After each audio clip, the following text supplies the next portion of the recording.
to LOA Today. I'm Walt. With me today, Louis D'Souza and Amy Blackford. This is your daily dose of happy. We are so happy you decided to join us today. And once again, I'm trying to get used to how the StreamYard works, but I think I got it this time. So, we're making progress here. That's the main thing. And we'll make even more progress when I bring on Louie and Amy. So lots of progress here because progress is good. This is a learning experience and I keep learning. And so that is good. That's progress, right? That's the way progress works. Yeah. So today is another Warrior Rules Day. Yes. And I did have one person ask me, how many Warrior Rules are there? I want to say at this point it's up to like 86 of them. 86. Wow. Okay. Yeah, and they're, like I said, they're just insights. Some of them might be redundant, so I'm refining them as I go. So do the Warriors actually carry like a handbook so they know which rule they're working with that day? I have to tell you, I have a vision eventually of this being some sort of an interesting type of journal book with fun illustrations, something interactive.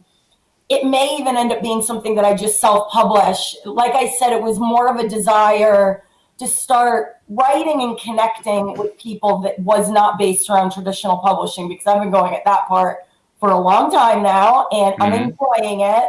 But I wanted that satisfaction of really kind of connecting spiritually, because I write YA and it's science fiction, thriller fiction, but this part of me it's a really big part of me. And so I thought this would be, starting it with the blog would be a really fun and easy way to start it. And then of course, now extending it to the podcast just as a conversation starter on Mondays, I think is a great idea. Now, as you notice, most of the first ones are just the basic fundamentals that we've gone over and over again. So I'm not trying to bore anyone, but it's a new spin on it. It's in writing if anybody's interested in looking at the blog posts. And then it's got a little challenge for our listeners to try and start applying some of this. Good stuff. All right. Well, we actually also gave ourselves a challenge at the end of the show last week. So I figured we should check in to see how we did. And I'll be quite honest, I don't remember exactly what I said. I think what I said was that I wanted to manifest something that was more than a button, less than a castle. That's the phrase that I remember the most. But beyond that, I don't remember what I was asking for. So, what I can tell you is that this has been the last, I think we were supposed to do it within 48 hours. I don't honestly remember what happened within 48 hours. All I know is that my last week is a blur. Right. Because so much amazing and crazy and wonderful and terrifying stuff have happened all in this 1 week. Oh, wow. I can't wait to hear this story. Well, I'm going to try to do all of it because we could probably spend the entire show on it. Right. But what I will tell you is that I do remember that I was looking for something big to come through. And I got 2 or 3 big things to come through. One of them, and when it came, I said, did I really ask for this? Because it was a new business idea. Actually, it was a retake on an old business idea. But I got pointed out to me that I have this idea that's kind of sitting there waiting to be implemented. And it's kind of like, it's what they call money on the table, right? Like it's been sitting there all this time. And I finally noticed that it's sitting there and it's just up to me to take the steps in order to go, pick the money up off the table. Now, obviously, that's a metaphor. It's a little bit more, it's a lot more complex than that. There's a lot of stuff to be done. But in the midst of starting it up, so to speak, in the midst of getting myself into doing it, the first question I asked myself was, do I really want to do this? There's a lot of startup work here. But I kept thinking to myself, this is what I asked for. I asked for something that was big. And you know what? This could be really, really big.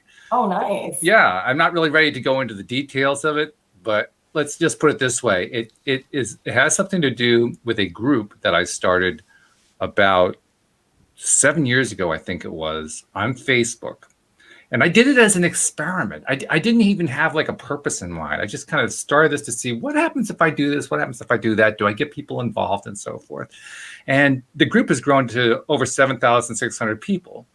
And that's what made me think, I said, wait a minute, that's do something with that. And that's really where I am right now. It's like, I know what I can do with that. So I'm about to do something with this nice big group of people that just really kind of exciting. I grew can't up. wait to hear more about this. Yeah, well, I'm kind of waiting to find out exactly myself. I'm still, I'm building it on the fly as I go, but yeah, it's going to be an ongoing story. You'll hear more about it over time. So that's one of at least 3 different things that came my way that were pretty big over the last week. I just can't tell you what the order was because it's a blur. All right. Sounds great. How about you guys? Anything interesting come out of what you guys asked about? If you remember, I don't know if you guys even remember what you asked last time. I remember I said a new book, and 24 hours later, a copy of, I'm going to give a shameless plug here, my friend Steve Grossman. He's coming out, and it's a work of fiction, and it showed up signed. He sent it to me. He lives, I think it's in Charlotte. We're actually planning an author meetup. So I've already read the book. He allowed me to beta read it in our group, but basically getting the hardcover copy, because I purchased a soft cover for myself when they first came out. But to get the hardcover, he sent it to me because we've been really very supportive of each other over the last year. He's been a huge champion of mine. I'm going to interrupt you for a second because become really great friends. I'm going to interrupt you for a second, Amy, because when you were identifying the book, your signal was kind of breaking up, so we don't know yet what the title of the book was. It's called Palimony instead of alimony, like pals and alimony. So it's a fictitious, fun, like I call it a reverse romance. It's a fun book, and it was written from his heart. It's his first novel, and it meant a lot because it was a book. This is somebody that I also have a connection with, and he signed the inside of it. It made me emotional, and so it was a really neat manifestation. Okay, that's cool. Yes. Well, so you got something really good there. That's good. Louis, do you have any recollection of what you asked for last week? I mean, did you have the same kind of? Yeah, I did. I just wanted to comment on Amy's first and say, yeah, sure. Well done. I mean, you manifested what you wanted. Yes, in a very short period of time, which is brilliant. That's what you start doing when you start learning the LOA. You want to start manifesting things, and you want to start. You get to the confident level of starting to set timeframes and have them manifest, and that's really amazing. And when they're easier to believe too, I want to point that out to people. I've gotten good with the bigger stuff like the car. Now it's a big thing, the house. So, but it started with things like the book. I said the book, it was on the fly. I love to read. And so I want to encourage our listeners, thank you, Louis, that those are the things to honestly start with, because they're easier for your mind to believe that they can come to you with whatever time frame's been given. The cars and the houses, you kind of build up to that. You don't go from not knowing how to do this to manifesting $1 million. That's where the secret, there's that big gap there, and why the Abraham Hicks teachings, and I'll always bring it back to that, really taught me start small and work your way up. So thank you. I appreciate that. That's great. So I think if I remember correctly, I remember exactly. I said I would go try and manifest a sauna even though we were in lockdown. That's right. And I did, in one sense, fail, in the other sense, succeed. So I didn't manage to get into an official sauna out there, but that night after the podcast, I got sick. So my big cure for any sickness is always to go into a bath. And throw some salts in there. Yes, make it as hot as hell. Yeah. I always preparing for hell. Honestly, Louis, I know you're so good at manifesting. I was prepared today to come on and for you to tell you had an out-of-body experience and got into a sauna on an alien planet somewhere. I did go into a real spiritual loop in the bath, and I got completely healed. Nice. So, but the whole room was completely steamed up, and I thought, hey, I manifested what I wanted. That's amazing.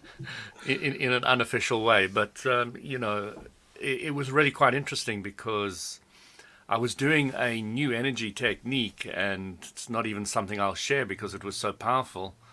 And I've been working with it now for a little while, and I've realized it's powerful. So I hadn't been working much with it, but I love experimenting to degrees. So after the show, I just lay down and I spent a whole hour doing this, and it just blew me away. It just started cleaning out my whole body and detoxing, and I was running to the loo and bringing up, and Oh boy. it was just cleaning me out. And I love it because now I know how powerful it is, and it's not something I will even share on the podcast.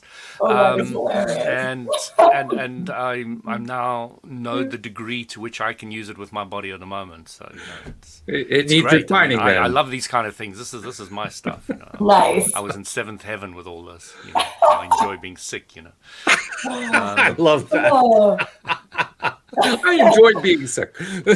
I do. I always have. You see, once you have the ability to heal yourself and heal yourself fairly quickly, you get that contrast between sick and healing, and you can feel and move between the two, and you can really get it. You're so excited. It's really true. I'm sick again. Yes, it's so good. I don't know that I'm definitely not quite there, but I will say I've definitely gotten to the point where I appreciate the contrast, because you really don't know the difference.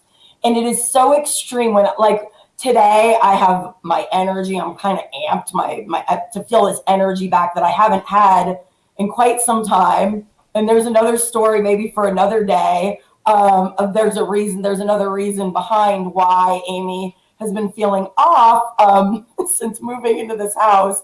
Things have been good and then not good. So that's something I'll share with you guys later. But the point is I feel good. I feel so good. Suddenly, it's in direct contrast to the way that I've been feeling, and it feels even better than it did before. So it's kind of hard to explain to people, but I agree with you, Louis. It kicked you into gear is what it did. Yeah. But the thing that I really wanted to point out is after I'd had kind of this bath healing, I went and lay down, but I was in seventh heaven. I have never felt so completely, well, probably have had something similar, but you just felt like you were just so relaxed, so at peace, and it was it was amazing. It was really, really, really cool. Nice. That's pretty wild. That is. I just remembered, by the way, like I said, the last week was a blur. I said it was a blur in part because I know some big things happened, but it happened so fast I couldn't even remember what they were. Wow. I finally remembered what one of them was. This is the opening of the gardening season for Louise's gardening business that I am now mostly running for her. And we always start off the season with existing customers because there's a long list of them saying, please open my spring garden. I need it open right now. So we're dealing with that right now. But then we also got our first new customer of the season, and it's a really great project for the gardeners. They're going to love it. They're going to absolutely love it. Oh, great. Yeah, there's some design involved. There's all kinds of, there's cutting a new garden. There's like a whole bunch of stuff all the things that gardeners like doing. So that was another big one that came along. Awesome. And a nice sized budget too. So that was good too. Yeah. Excellent. Yeah. Walt, I joined a Facebook group about 2 years ago. Almost done nothing with it's a woodworking group, yeah? Mm-hmm. It was you told me about that offline one time. 7,000 people in it. It's a UK woodworking group. Yeah. And now I looked today and it's 35,000 members big. Wow. During COVID, woodworking has taken off at home. Wow. Massively, absolutely massively. A lot of home improvements in all different shapes and forms have been massively increased through COVID. I don't know if you saw, I think Amy saw it, but I put on my own personal Facebook page a picture of a garden bed that I made. Yes. Yes, I did see that. That was great. Yeah. And now I've got 2 more of them. So we got like 3 big full-blown veggie beds out there. And, I put a picture up and you can have a look. In the woodworking group, I got over 140 different likes and comments and everything going on there, just like that, Beautiful. That's fun. A lot of other people sharing their own garden beds and things like that. And, there's been so much LOA to do with building this garden bed. It's been unbelievable, from taking the amount of soil out, putting it there, and the way we filled it. We put cardboard at the bottom. We did the like a sheet to stop the roots coming from underneath. Cardboard, then brought back the compost, but the compost and everything filled it up perfectly to the top. And then when we went to the next bed, we took from one bed to another, and then it filled that one perfectly. And the amount of wood we've had just happens to be about perfectly. And then Oh, the that's amount of nails and awesome. everything we had just about finished it to the last nail. And it's just like, and screw, and it's just like, You're like, wow, wow, it's this is like just so pieces of cool. a puzzle My all wife put and I spent a lot together. of time with the warrior number 2 rule, Yes. which is use the mental focus before you do it practically. And we did push it on the last day a little bit, and I tell you, it really started falling apart. Right. We just wanted to get it done now. That when once you have, And I was saying to my wife, please, let's just do it tomorrow. She said, no, we got to push it. And I was like, okay, I'll hang in there. But I knew there was a mistake. And yes, both our bodies were really sore the next day and all the rest. My body hasn't been sore at all for the first 2 beds. My body was coping with complete unusual physical activity, spade, pickaxe, it is etc. interesting though, once you lose that, when you start feeling that way, because I actually had the same experience. I was preparing a manuscript this week for agent review and going back over the entire thing. And I was so into it. I was in the zone, just like you were saying, everything was clicking together. And then I pushed it too hard. And instead of pushing through it, because I started noticing I didn't like the way I felt. I felt tired. I was starting to get agitated. And I thought, you know what? I'm just going to take the day off. Even though this is going against what my quote unquote goal or schedule is, I know better than that now. And a goal is, I don't have, when I say that, I mean I have an intention to get it done in the best, easiest, most fun way possible. And that does not have to align with a certain schedule. So when the action no longer feels good, that's when it's time to take a little bit of a break. And I took a day off, and then I actually finished ahead of schedule because I was so into it again. So yes, that brings us to the warrior rule, which is, the key is when you master your thoughts, you learn to master your life. And this is LOA 101, right, guys? I gotta put a little extra thing in here too, because exactly what you guys were just talking about is what I included in a message that I sent by text to my gardeners who are in the field working today. Okay. Because we have an in the cloud time clock and job system that they connect into, and I can see when they clocked in and clocked out, and they were still clocked in long after they were supposed to have clocked out. And I'm saying, guys, don't overdo it. Go home. This is not good.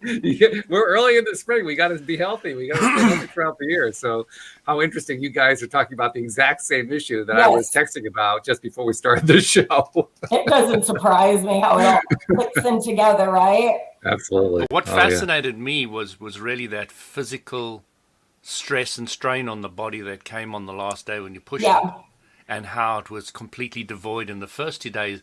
Not the first 2 days, the first 2 beds. There was many days involved. Yeah. And I didn't feel any of that tension in the body, and I was like, wow, you can do new physical activity as long as you're doing it within a relaxed, happy, focused way. It'll not harm you. You won't damage your body. You won't tear muscles. Right. You won't stress out. It won't cause any problems on so many different levels. So it's really, really quite impressive. And once your thoughts start going wonky, and you can feel the way it starts changing the emotion around the action. Started tightening my chest. The back started getting tight. Yeah. Yep. All of That's that. when the same thing for me. I can just, my husband is like, I don't understand how you have reread the same manuscript. I've been working on this project for 5 years, and how excited and how much fun I still have with it. He's like, I don't understand that. And I'm like, honestly, that's why I'm a writer, because I love this so much. But when it starts not clicking, it starts to hurt my body to be at the computer. I start getting it feels like work. It doesn't feel like good work. It feels like work. And that's when it's time to take a step back. So in the warrior rule, for the people that are listening, and I like to compare the mind to a computer, a chemical computer. And when we're born, it's getting downloaded. We're taking in everything our parents are saying, society, things that maybe we brought in, I don't know. And so we're processing everything through that. And so the sooner we start learning about the law of attraction and monitoring our thoughts, obviously the easier I think it is to kind of clean up these belief systems. I compare them to viruses because to me, that's what they are. They are distortions that, if left unchecked, really corrupt the system. The mind, when it's being used and fueled by the higher self, this pure creative energy, is it's a creative tool like no other. Look at what it can manifest. Cars and saunas and anything that you want. The life of your dreams, the relationships that you want. But it is your worst enemy when you are running from the viruses and the belief systems, and that's what you keep manifesting. That's what I would call my version of hell. You're just trapped in a loop. And so it's really learning to peel back those layers of understanding, how are you feeling? That's always going to let you know, now what am I thinking? And that's where you have to start kind of write down your limiting beliefs. That's where it begins, folks, is doing that. And once you do that, it becomes easier and easier to set intentions like Louie with your garden, or what you've done, Walt, with LOA today, or what I'm doing with my book, where we have a project or an idea in mind. And that's my challenge at the end of this one, is procrastination comes from, you have a great, brilliant idea of something you really want to do. You're very excited, and you can't figure out why suddenly the laundry needs to be hung up or the dishes need to be done. You'll do everything but that thing. And my belief is, the reason is you have limiting beliefs around that thing. You're afraid you're going to fail. Somebody told you, you're not a good singer. Maybe you want to sing a song or go play the guitar. So you heard somewhere in your life that wouldn't lead anywhere. Whatever it is, I don't know. We're all different. We've all had different influences. Procrastination doesn't come from you not wanting something. It's that there's a belief that's blocking you from taking the action towards manifesting it and doing it and just being in the moment. Yeah, it's a great way to talk yourself out of something is what that is. It really, and it tortures so many people. This is where the blocked artist will come from. That archetype is someone who wants to create so badly, but they don't want to make a piece of bad art, or they don't want to be judged for it, or their parents told them that this will never go anywhere. So they have a list of excuses, belief systems that are not allowing them to take those actions that will really bring them joy. And whatever comes out of it is what comes out of it. Like Louie, when you're making the garden, you're not like, oh, this has to be the most magnificent garden of all. You're just in the moment, enjoying the process of it, right? Absolutely. That's how I feel. What a waste of time thinking it must be the best. When it gets to the best, what do you do then? Yeah, right. It's right. You have to get out of your own way, basically. And so if you find yourself procrastinating, that's my challenge to our listeners today. Experiment. Is there something you're procrastinating on? Really think about it. Something you really want, and you keep saying you want it. You want to get, for me, over the pandemic, I haven't been as active. So I'm getting back in the gym. This is something that I say that I want. Lance got our gym set up yesterday. I used it today because I told myself, I said I wanted this. It's set up, so I'm going to use it to its fullest, and it felt really good. And so is there something in your life, it doesn't matter what it is, this is a great place to start. Ask yourself, why are you not taking actions towards that thing? What belief system? This is a way to start tackling. Get a notebook out, for these warrior rules. Start writing down, what limiting beliefs do you have about doing this thing? What are you afraid of? What maybe somebody said to you? And it's funny because once you find one thing, it can kind of snowball from there. And what's interesting is you can, when you bring these beliefs, you write them down, you can see how ridiculous most of them are.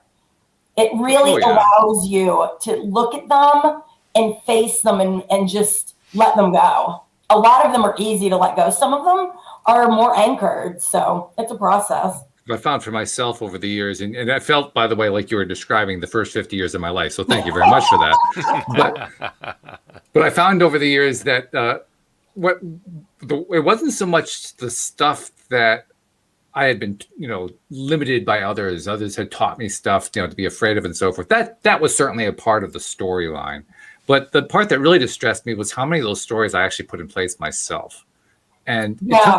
it took me a while to realize, oh, wait a minute, that means I'm powerful. That means that I actually have a lot more control than I've been giving myself Well, I credit think for. that is what happens is it starts young, but then we start filling it in.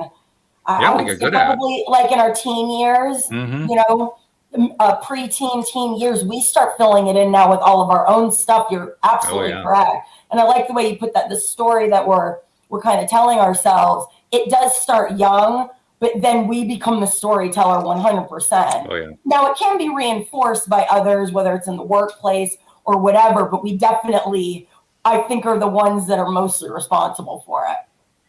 So Oh, well, I think that's a we're great responsible point. for all of it. The question is, I mean, even if it's not something we generated directly ourselves, if we accept it, if somebody else is passing it along, we're still responsible for it. So we're Yes, responsible for all of it, really. right. The question is, how are we going to respond? That's what being responsible is. It means literally, what is my response going to be to any of these things that I have put up in my own way to get in my own way? What am I going to do? How am I going to Yeah. respond to them?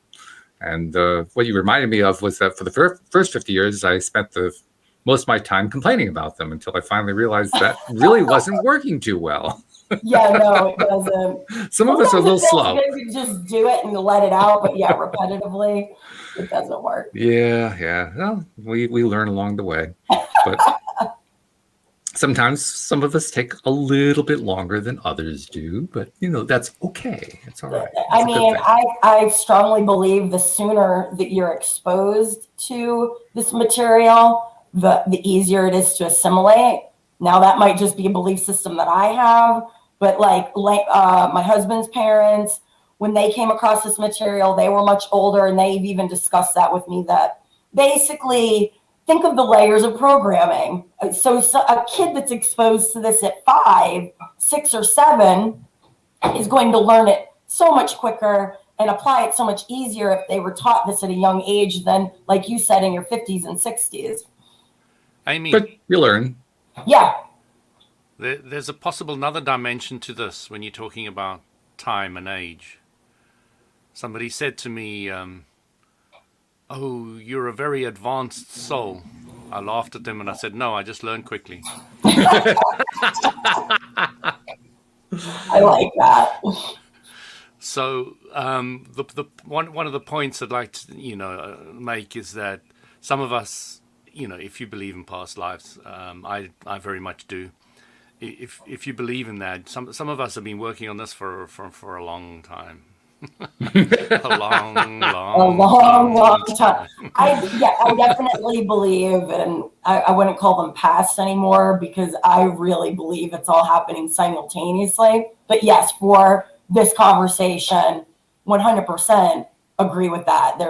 To me, there's no explanation for some of the things that I know or came in knowing at a very young age, back to my earliest childhood memories, that I've brought over, and then just some of the other experiences that I've had in my life here now. So I 100% believe that. Also, I think when you come across this information, if you're ready for it, how ready are you? Like I told you, I was at a point when I first came across it, I had to make some changes. I was in one of those situations. I'd gotten laid off from my job. I had this job now that was really challenging, and I felt like this is the time to really apply this stuff. Let's see if this works. And I believe with all my heart that it would. And in that moment of what you would call a crisis, actually ended up being the biggest blessing, because it kind of put my feet to the fire to say, hey, this is no longer philosophy, a book you read, a movie that you watched. Let's really apply this because it's like an emergency situation. And then I didn't panic and put out that energy. And I just kind of, from there, it's really escalated, and it's wonderful. I love it. It was interesting. There was a Facebook story, and a Facebook question, and the guy asked, "Does Alloway work in Uganda?" I love it. Does it work in Uganda, which is an African country? Yes. So, obviously the person was trying to find more people local to him that were having Right. LOA experiences. But the comments that were coming up were things like, "No, it only happens in America. No, it only doesn't work in Uganda."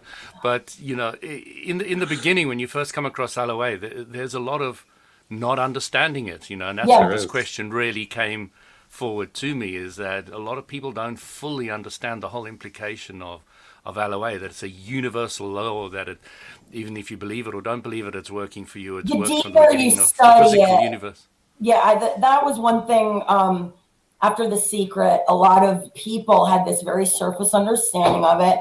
This doesn't work. Everybody was like, yes, the people that I knew were resonating with it. And they didn't have a deeper understanding, and neither did I. They ditched it. They were like, this doesn't work. And I'm like, I really think it does. So I'm going to start researching more and digging deeper. And I got all sorts of different books and perspectives on it until I came to Abraham Hicks, and then I was done. I didn't need anybody else. She just really, or they really, that channel just opened the door for me 100%. But I did The do a thing lot that of surprised me research. was my sister introduced me to Abraham Hicks, and was like, "Oh my gosh!" That And was then, of course, I amazing. go in and I study Abraham Hicks to great depths, and I go back to my sister and say, "Oh, you must understand all these things." No, No. no. I love how And over the the thing years, I heard from a lot of people who listen to Abraham Hicks is, "Oh, I just listen to it because it makes me feel good." Yes. Oh yeah. And there's not that full comprehension or right. understanding of the clarity that comes Well, with the teaching. I will say I was a bit addicted at first because of that. I would listen to those videos. I would carry an iPad around with me and run them during that job I was telling you about. Because the kids would be doing their homework, or they'd be watching TV, or I'm cooking dinner, and I would keep it looping for that feel good feeling. Okay. And so, and through it, I was learning, but it was the repetition, the sound of her voice, and just the messages. Addiction is the wrong word to use. I became fixated on listening to them to keep me in that feel good place. So I started getting results very quickly because of that. Then it got to where, like I told you, maybe one or two a day. Then I'd listen to maybe one a week as a reminder. And so it was kind of like weaning myself off of, because once you've listened, I'd listened to hundreds of them at that point. And what I do love is that the message continues to evolve over the years. So Abraham is always finding new ways to give a different way or an outlook for people to better understand this. But like you said, it is a universal law. It works everywhere. I have noticed it angers a lot of people because they misunderstand it, and they think what you are saying is that people that murder, Just think about they it in a are manifest. attracting Yeah. what they want, and they completely misunderstand the message, and they get very angry. I've had people on my Facebook page look at my videos that are friends of mine and post things like that. And it's like, I'm not going to argue. It's fine. You don't understand it. I'm not going to judge that. However, it is something that I hope more and more people start to understand, and this LOA Today podcast is just another venue for that. The way I look at this kind of thing is when I see any kind of comment like that, or hear it, Yeah. or maybe somebody, like you say, coming right up to me or on a Facebook page or something, or maybe I'm just seeing it, in the distance, two other people having a conversation. The thing I try to remind myself is that we always start in the depths of the contrast before we boomerang back up into the area that we Right. like. We start with what we don't want, and then we go into what we do want. So when I look at the planet and the people on the planet as a whole, I know that the overwhelming majority of people are fixated, to use your word, they are fixated on all the stuff that they don't like that's going on. Absolutely. And it's habitual. It's habitual, Yes. and it dominates their thought process. So of course they run into something like law of attraction, and they apply it all over again, And it because keeps that's what they do. reinforcing itself. Yeah. Just like once you get the momentum going the other way, while we are here talking and all of us are experiencing it, you'll never go back to living the other way, which is just letting your mind go free and wild with all that negative drama that you create. Now, like what Louie was saying, Let me just follow up on that for a second. Let me just follow up on that for a second, because there was an additional point I was bringing in there, and that is, like you say, once you make the boomerang, it works out great. To me, the great news is that they are going to make the boomerang. Yeah. So even if right now they're in a space of rejection and skepticism and even sarcasm, maybe even some hatred thrown in there, that's okay. Yeah. Because eventually, whether in this life or not, it's going to turn around at some point. At some point in time. Honestly, people that have that strong of a negative reaction to it, it's because deep down inside, they really want to believe that that's how life works. Because, well, then that means your mind is like a magic wand? Are you kidding me? It's like your wildest dreams come true. I'll never forget when I first found out about this, the goosebumps. It resonated with me so much that this is it. This is actually how life operates. I knew it on a soul spirit level. It just resonated through my entire body as this is the truth. I have never felt more strongly about anything in my life. All of a sudden, all of the other stuff made sense to me. It was like, oh, wow, okay. Life is not meant to be hardship after hardship after hardship. Yes, there's a boomerang effect, and we are meant to have challenges. I call them challenges, not problems, because challenges are fun and they get us somewhere. And when we boomerang back with the contrast, you go to deeper and higher levels than you were before. So without it, I think things would get kind of boring. I had an interesting experience with this just before we started the podcast today, actually. My wife, Louise, is in the other room doing what she often does, which is looking at YouTube videos or watching stuff on TV. And she was locked into this program. I'm not even sure where she found this. It's a program. It's kind of like a conspiracy theory kind of a thing about what the authors of this program or movie considered to be the family. And I'm not quite sure who this family is, but the family in DC that controls everything. So it's that kind of a thing, right? It's conspiracy theory. And not only is it conspiracy theory, I was watching about 3 minutes of it from the kitchen while I was getting ready to come in here. And all of the participants in this presentation, they're all supposedly members of this extended family, so to speak, are all deeply religious Christians. Okay. And they're very much pushing Christian messages. They're praying together about every 5 minutes. They're giving all glory to God, all that kind of stuff. And I was realizing, that's right. Not too much on the vaccines. No, that doesn't really play too much for them. But anyway, the point is, this is something that for me, 20 years ago, I would have gotten my hackles up. Like, oh God, here we are going again with this kind of thing. And today I was looking at it like, oh, okay, well, whatever. Right. I mean, completely different reaction. Let them believe what they want to. Yeah, they can believe whatever they want. And Walt, you have recognized a very significant growth within yourself. Oh, yes. I was just getting to say that's good. That is very, very important to understand and to monitor those kind of things, because you start seeing that yardstick and that emotional guidance scale level, which we call I don't care anymore. That's right. Very active in your own life. And you find that as much as people think it's uncaring or whatever, it's really giving other people space to have their own beliefs. I love that, Louis. I often wondered why Abraham Hicks left it off their version of the 22-point scale. They left off the I don't care anymore point. And I don't know why. I mean, it should be on there, I would think. But yeah, no, you look at the scale, there's no I don't care anymore. When you think of how much energy you save instead of reacting and pushing against other people and what they want and believe, like what Louis is saying, just giving them space, it's so true. And as you mature with this, you do become less and less reactive to those types of things. Well, you get to a place of almost no reactive. Right. That's right. Besides an appreciation of letting them believe what they want to believe. You really, because everybody really has that truly want them to believe what they want to believe. Yes. And you get out of the way. Yeah. And the funny thing is, once you get out of the way, all of the energy of it goes away. Yes. Yeah. Between you and them, yes, but not necessarily between them and others. Between them and them, well, that's. I remember there was a great quote that I saw on somebody's Facebook timeline.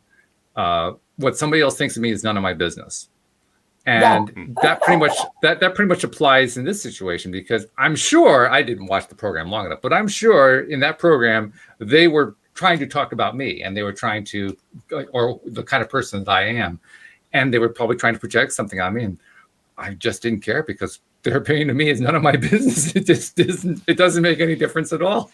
I think that's another great spiritual lesson. It's not even a lesson, it's something to aspire towards. And I don't think it's something you can actually work towards. It's something that starts happening. So it's more of a measuring stick as to where you are in all of this. Being less dependent on what others think of you. At the end of the day, you cannot control that. Everyone's going to process you differently. So when you're running around trying to people please, you're wearing a social mask, you're not being authentic to who you are, you're never going to please everybody anyway, and then you're not happy. It's a crazy way to live, but so many people are truly running around. I was one of them for the longest time. I wanted, and I wasn't doing it in a way maliciously. I truly wanted to make those around me happy. I was even discussing this with Louis in a private chat, being the caretaker, and it's something that I've had to look at in my relationships and my friendships, that I create almost this toxic, it's a codependency, and both of my parents were this way. So it's something that I came in with, so I'm not blaming anybody outside of me. It's a theme. It's obviously something I believe I came here to deeply analyze. And I'm coming to a place in my life where I'm no longer wanting that archetype or energy. And so now that I've identified it, it's peeling away the layers, just like I'm telling everyone else. This is a big one for me, because I think it's going to liberate just a new level of freedom, a self-expression and inner happiness. As I reach for each level, I want now the next one. And so I think that me and Louis having that private chat really triggered, oh, that's my next kind of, not goal, but internal spiritual project. It's my own new challenge with myself to release this this energy, because when I look at the things that have happened in the last couple of years with different friendships, they're all around that topic. And I kept saying to myself, why does this keep happening? When things repeat, it's because there's something there for us to learn and let go of, face, deal with it. And if we want to change it, to be able to make that choice instead of it kind of controlling us and us feeling victimized by it. There's a phrase you use there, and I want to bring it in a little bit more into the conversation, Okay. because it's one that we hear a lot. And I have a different take on it from what many people have, so I'm curious to know what you guys think. The phrase is peeling back the layers. Yeah. And the reason I bring that one out for discussion is I find that on those occasions where I try to peel back the layers, I just screw myself up. But if I just kind of take steps, whatever's the next step for me to do, whatever it is I want to do, the layers peel themselves back. I don't have to peel anything back. Okay, I like that. I'm making it into more work than I need to. It happens naturally, is what you're saying. Yeah. In fact, you'll drive yourself. Well, let me put it in I terms. I drive myself crazy if I try to peel them back. Okay. Because then I'm looking for, okay, where's the next layer? This is a deep onion. I got to find it where I know there's a layer here somewhere and I'm missing it. And then I start going crazy. Well, it's very simply you're spending time focusing on what you don't want when you're peeling layers. Yeah, right. Precisely. Yeah. Okay. Instead of looking on the other side of the coin, where do I want to go? What do I want? Right. And then you are using the law of attraction to attract that to you. But when you're focusing on peeling on the layers, it's what Abram goes on and on about. You really don't have to. You don't have to go back through the childhood trauma. It's not necessary. No, and I don't want to do that. So basically, what I'm hearing from both of you is this caretaker. Now that I see this kind of theme and it's something that I want to release, just don't think or talk about it anymore. Don't focus on it, and it'll disappear.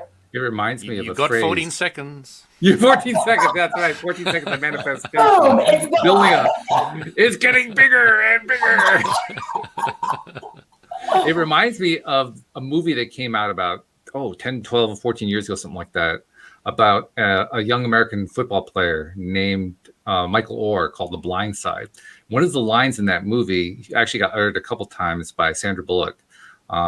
She was told on 2 different occasions that you had to kind of peel him back one layer at a time in order to understand him. Okay. And her response was, not if you use a knife. Oh, Cut through the layers, go right to the core. And it's a good point. You don't have to go through the layers. Just cut right down. I almost think just recognizing it's there is enough, and then you can let it go. I don't know. I'll have to get back to you. It's my own personal experiment, guys. If what you Amy, mean, I was in the health and nutrition industry. I bumped into a lot of people who landed up being caretakers. So they had this person who was overweight, and they pushed them in the wheelchair, and I was to help them. But when I looked at the codependent relationship between the two of them, the carer and the person, I knew that they both had to be healed, because there's such an interaction between the two that Yes. they feed off each other all the time. Right. And there was no ways you could work with one and not with the other. And trying to explain that to them at that stage with where I was, it was very difficult. It's like, I'm going to have to work with both of you guys. well,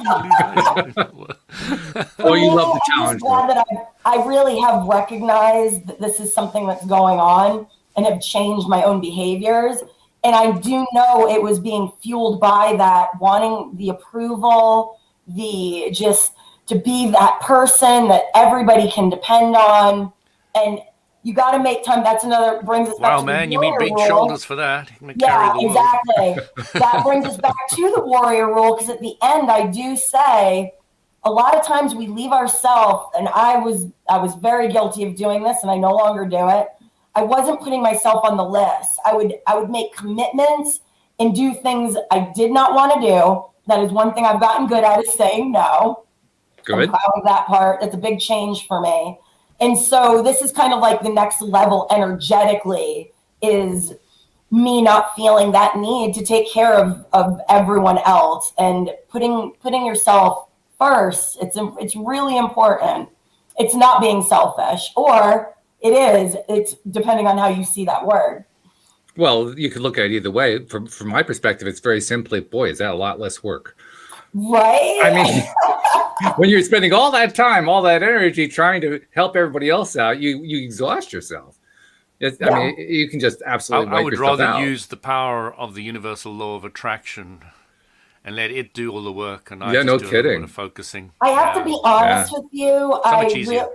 I've come, because over the last year, we've discussed some of my physical challenges that I've had.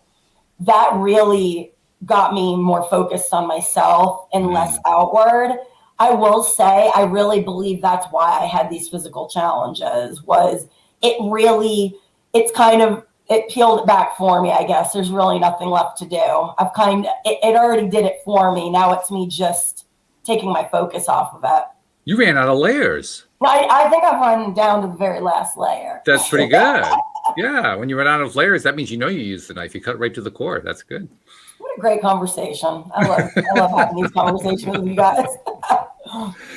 It's a funny thing. We are so used to, as a species and as a series of cultures around the planet, we are so used to finding ways to make things difficult for ourselves.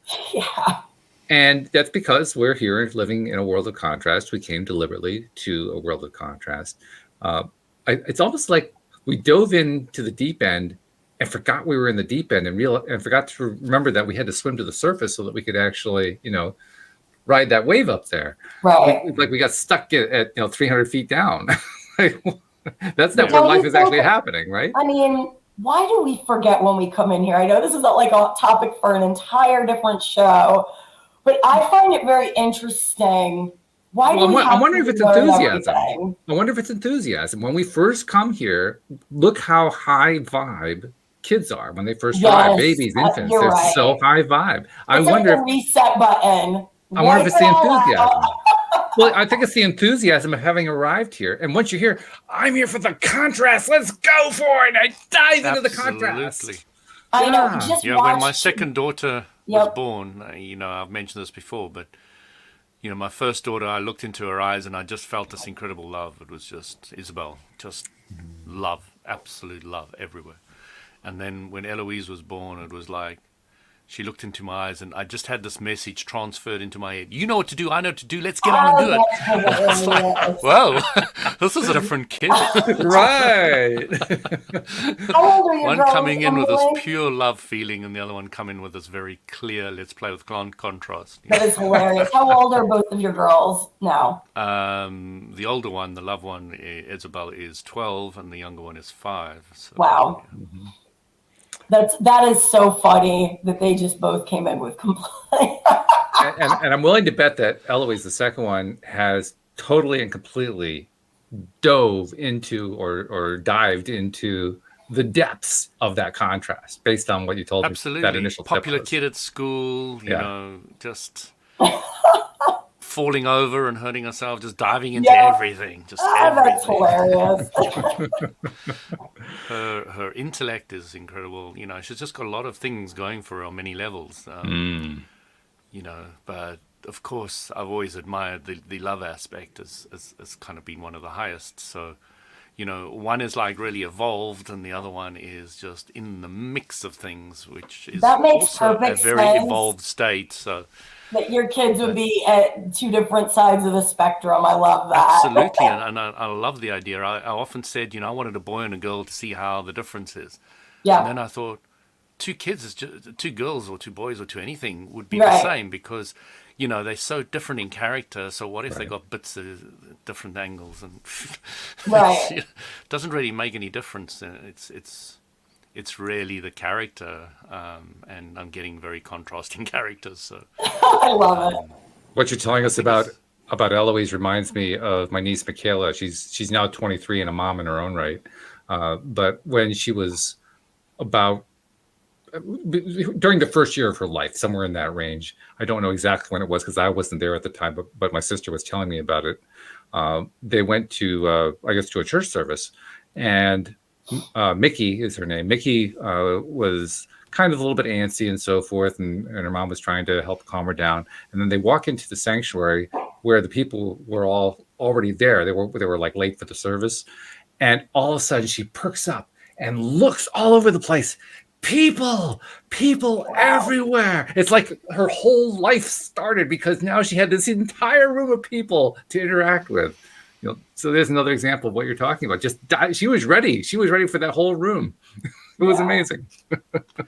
yeah, I mean, it's great. The kids have been in lockdown and homeschooled for ages, and both of They're them are ready. very happy to go back. You know, no hesitation. Let's go back, and I just love that, because, you know, I It's remember time. I as a kid was holding on to mommy's leg and not wanting to go into kindergarten. And, you know, Were I've you got all these really? memories of telling my dad to drive round the cemetery, which was next to the kindergarten, and he'll drop me off at the last second. Louis, I'm really having a hard time imagining this. Are you serious?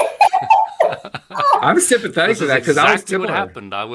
I was the serious little kid who lived on the mountain with the family and the monkeys and the baboons, you know, and Oh my that was it. goodness! Wow. And the idea of interacting with humans was rather scary. Oh wow. Okay. Wow. Well, let me- I was the exact I know it might opposite. not look like it, but it Right. was. Me, let me I got moved around a lot, and I could just go anywhere and make friends. You just drop me down in the middle of a group Yeah, of people, and you're it like just Eloise, yeah. instantaneous for me. Well, let me follow up with another question then. Yes. Because if we're now that we're kind of focused on the different ways that kids, you know, from our own stories and from stories of Louise's daughter and so forth, we're focused on the idea that everybody comes in and goes about it. They go about their lives differently. Yes.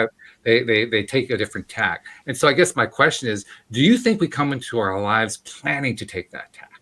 Because that's the thing I always try to figure out the answer to. And I finally just gave up. I said, okay, Yeah, I'm not going to me get this too. one figured out. But do you have any sense of that? What do you think? Did we actually plan this tack, or did we just kind of show up and like, oh my God, start swimming? I mean, which I way think is we it? planned the take it. tack, but the tack is very based on vibrational language rather than anything the humans have made all these strange psychological words for. It's more like, yeah, I really want to play with the contrast and build things and make things. and feel the vibration of things moving and changing because of my thoughts, rather than something like, I'm going to meet this person, I'm going to do this, and I'm going to do, and I think that the only way you land up with the parents that you do land up with is because there's a certain vibrational synchronization, so there's a certain level of harmony. I like that concept, actually. For me as an author, of course, I envision in my imagination, because I do believe we exist on higher planes, that there is some sort of space terminal that we go to, and we do life reviews, and we see what we want and choose. And I look at it more as themes that I want to experience. And so there's a wide range or a spectrum, but that's how I select, I'm going to come in. I really want to be self-reliant, and I want to learn certain things. And so I picked two parents that definitely at a very young age, I became very self-reliant for a reason. And so I think that I pick themes, and this is, of course, I have no idea if this is right or not, but my imagination just sees me in this galactic terminal going around and just picking almost like college courses, and then incarnating down here and shooting into a body. And of course, I agree and make my little contract that I'm just going to forget everything so I can start over again. I like your idea of the space platform. I'm kind of envisioning like this gigantic, I can't call it a room. It's a space. It's a huge, endless space. Yeah. And there's a voice on the loudspeaker saying something like, everybody who wants to be codependent, aisle 2. Everybody in aisle 2, all the aisle 2 people should be the codependents. Okay. Aisle 3 should be the dictators. I mean, you just imagine these people lining up. This is a great way to tie this off. I know I've told you the movie Soul by Pixar and Disney. Literally, they have what's called the before life. I'm going to leave it at that. And they do exactly what you're talking about. I'm going to be a megalomaniac, whatever. They come out with little name tags on. It's such a great, I cannot stress that this movie is honestly the most spiritual animated movie I've ever seen. And it's hilarious on top of it. You guys really need to check it out. But it's just what you just described, Walt. So I just want to end it there. Well, I think I may have gotten my inspiration for that comment from the movie, because I have seen it. It is a good movie. It's enjoyable. So funny. Yeah. It's got a lot of humor to it. Just looking at your background, and I've noticed that your head is in the vortex. That's right, it is. I've been noticing that. It's like a halo. That's why I picked this one. I like the fact that I got this huge swirling galaxy behind me. Cool. It looks just like being in the vortex. So I figure, okay, I mean, with our new windows, we don't really even need to worry about our backgrounds much anymore. Just keeping my face in the screen is enough. Hey, in the last couple of minutes, I want to make sure that I remind people to send in your comments about what you've been trying to manifest and what your successes have been, or if you've been struggling with something, send that in too. We're glad to help you out with anything that you're struggling with. But use the LOA Today app for that. That's why we have the comment and question sections in there under the goodies section. Also, it's a great way to a great way to listen to all the episodes too. Also, I want to encourage people to share the fact that there's, well, first of all, subscribe if you're not subscribed. I got to remember to get that message in there. Some people haven't actually taken the time to subscribe, and then, actually play the episodes, do some binge listening. That's what our most loyal listeners like to do. And it kind of has the effect that Louis was talking about earlier. It's like listening to Abraham Hicks just to feel good. Well, you get the same thing just by listening to LOA Today. So take advantage of that as well. But whatever you do, please do download the app and send in your comments and questions, because we do like to have that kind of interaction with all of you. Be a part of the conversation. So, okay, last comment. We got about 30 seconds left. Last comment. What do you think? Well, I would like to encourage people to go to the Word Warrior Press blog, and they can look ahead to see what we're going to be discussing the following Monday. And I'm just excited that I've always loved, since we've begun doing this, how all of our stories end up tying together. So I'm just really enjoying, of course, the continued dialogue here. I think we're all enjoying it. So good stuff. All right. Thank you, Louis. Thank you, Amy. Thank you for bringing up the topic too. Looking forward to doing Warrior Rule number 3 next Monday. Should be good. 2 down, 82 to go. Yeah, this is going to be good. But thank you very much. Thank you, especially to our podcast listeners. And we will see you all next time here on LOA Today. Goodbye, everybody. Bye.